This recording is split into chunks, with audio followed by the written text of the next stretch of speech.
talagang nakaka-inspire kasi dun ko makikita kung how passionate yung mga dancers doon. Like, nami-meet ko lang sa FB, akala ko gano'n lang sa sumiyaw. Pero nung nakita ko sa in person, talagang na-inspire ako kasi unexpected yung mga galaw nila. Wow, HHTC 2016 was very overwhelming. A lot of artists and dancers na puro positive vibes. So, wala kang makita na kailangan maging mahiya. So, it really made me feel that I'm one of the family of dance community.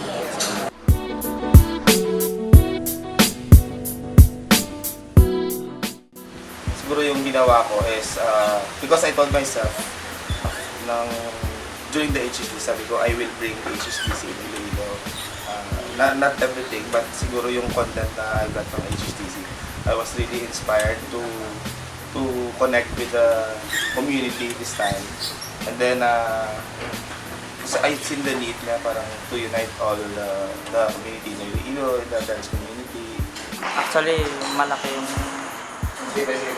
epekto nito sa Iloilo kasi parang biglang gumalaw yung Iloilo, biglang gumalaw kami.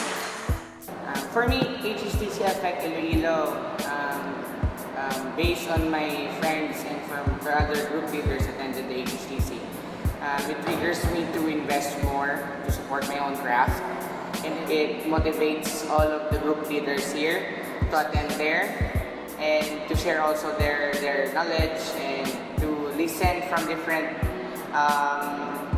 well-respected choreographers here in the Philippines and outside.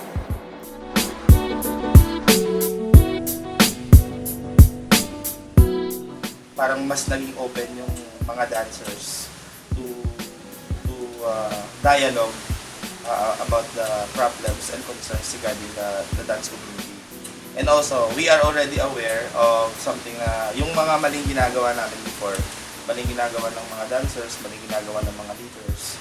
And slowly but of course surely they're trying to correct it. And then there's really a sort of unity this time sa Iloilo dance community. And also the community, you can feel really na very intense. Yun nga sabi before, very hungry yung Iloilo.